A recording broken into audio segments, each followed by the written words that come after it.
Right. TDP అధినేత చంద్రబాబు నాయుడు పర్యటన కుప్పంలో కొనసాగుతుంది. మధ్యాహ్నం 12 గంటలకి పీఈఎస్ సమీపంలో కురుబా భవన్ వద్ద భక్త కనకదాస విగ్రహాన్ని చంద్రబాబు ఆవిష్కరిస్తారు. మధ్యాహ్నం అన్నా క్యాంటీన్ ని సందర్శించనున్నారు. అనంతరం మసీదులో ముస్లిం మైనారిటీలతో ముఖాముఖిలో చంద్రబాబు పాల్గొనున్నారు. సాయంత్రం 4:30కి బహిరంగ సభలో చంద్రబాబు ప్రసంగించనున్నారు.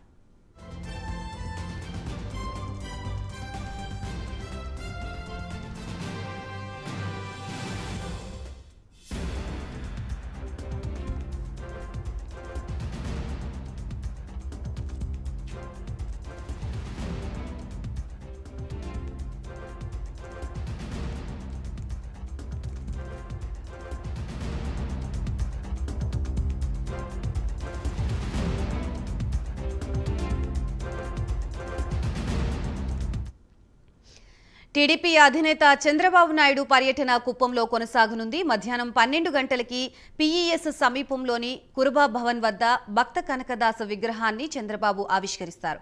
మధ్యాహ్నం అన్నా క్యాంటీన్ ని సందర్శించనున్నట్లుగా తెలుస్తోంది. అనంతరం మసీదులో ముస్లిం మైనారిటీలతో ముఖాముఖిలో చంద్రబాబు పాల్గొనున్నారు. సాయంత్రం 4:30కి బహిరంగ సభలో చంద్రబాబు ప్రసంగించనున్నట్లుగా తెలుస్తోంది.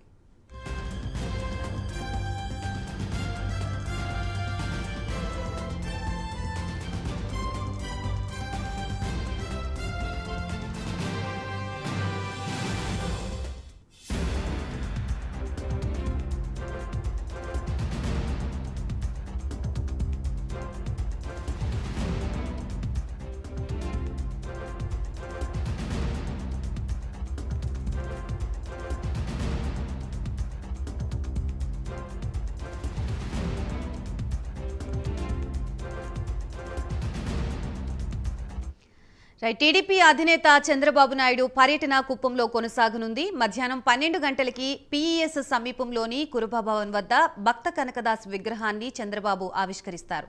మధ్యాహ్నం అన్నా క్యాంటీన్ ని సందర్శించనున్నారు.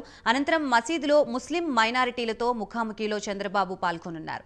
సాయంత్రం 4:30కి బహిరంగ సభలో చంద్రబాబు ప్రసంగించనున్నట్లుగా తెలుస్తోంది. రైట్. చంద్రబాబు కుప్పం పర్యటనకు సంబంధించి మనకి మరిన్ని అప్డేట్స్ అందించడానికి మా ప్రతినిధి రాజు సిద్ధంగా ఉన్నారు. రాజు. అయితే గాయత్రి, మొత్తం మీద టీడీపీ అధినేత చంద్రబాబు నాయుడు 3 రోజులుగా కుప్పంలో పర్యటిస్తున్నారు. ఇప్పటికే 2 రోజుల పర్యటన పూర్తయింది. ఈ 2 రోజుల పాటు కూడా కుప్పంలో ఉన్నటువంటి పార్టీ శ్రేణులు కావచ్చు, అంతేకాకుండా జనసేనకు సంబంధించినటువంటి నాయకులతో ఆయన సమావేశం అయ్యారు. మరీ ముఖ్యంగా కుప్పం లక్ష ఓట్లు అనేటటువంటి నినాదంతో కుప్పం నియోజకవర్గంలో ఉన్నటువంటి పార్టీ కేడర్ అంతా కూడా మమేకం చేస్తూ అక్కడ పార్టీని బలోపేతం చేసే దిశగా ఆయన ఈ 3 రోజులు కూడా పర్యటిస్తున్నటువంటి పరిస్థితి. కుప్పం నియోజకవర్గంలో ఉన్నటువంటి అన్ని మండలాల్లో ఆయన పర్యటిస్తున్నటువంటి పరిస్థితి. అయితే ఇవాళ 3వ రోజు ఆయన చివరి రోజు.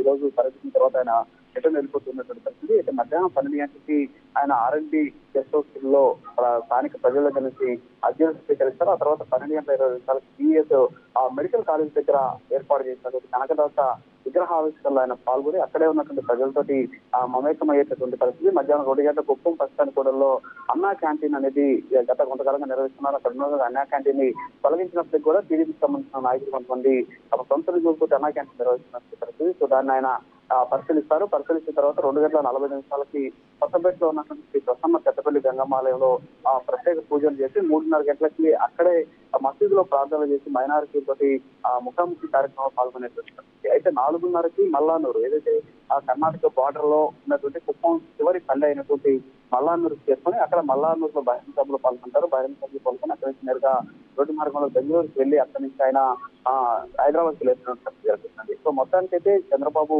పర్యటనలో టీడీపీకి సంబంధించినటువంటి క్యాడర్ అంతా ఏకం చేయడమే కాకుండా కుప్పంలో ఈసారి మెజారిటీ పెంచే దిశగా ఎలాంటి చర్యలు తీసుకోవాలనేటువంటి కోణంలో కూడా ప్రస్తుతానికి ఆయన పర్యటన అయితే కొనసాగుతున్నటువంటి సిచ్యువేషన్ ఉంది. అంతేకాకుండా నిన్న స్థానికంగా ఉన్నటువంటి జనసేనకు సంబంధించినటువంటి నాయకులతో కూడా చంద్రబాబు సమావేశమయ్యారు. ముఖ్యంగా 2 పార్టీలకు సంబంధించినటువంటి ఉమ్మడి కార్యాచరణతో ముందుకు వెళ్ళాలి, 2 పార్టీలు కలిసి ప్రజా ఉద్యమాలు చేయాలని చెప్పేసి ఆయన పిలుపునిచ్చినటువంటి పరిస్థితి. సో మొత్తానికైతే ఇవాళ 3వ రోజు చంద్రబాబు పర్యటన అంతా కూడా కుప్పం మండలంలో జరిగేటువంటి పరిస్థితి అయితే ఉంది. సో ఇప్పటికే టీడీపీలో జోష్ కనిపిస్తుంది. చంద్రబాబు అరెస్ట్ అయి తొలిసారి కుప్పంకి వచ్చిన నేపథ్యంలో పార్టీ కేడర్ అంతా కూడా ఏకమై ఖచ్చితంగా ఈసారి అధికారంలోకి టీడీపీ రావాలి, అంతేకాకుండా కుప్పంలో మెజారిటీ 1,00,000 రావాలి అనేటటువంటి ఏకైక లక్ష్యంతో పనిచేయాలని చెప్పేసి ఆయన కేడర్ నుంచి నిర్దేశం చేసినటువంటి.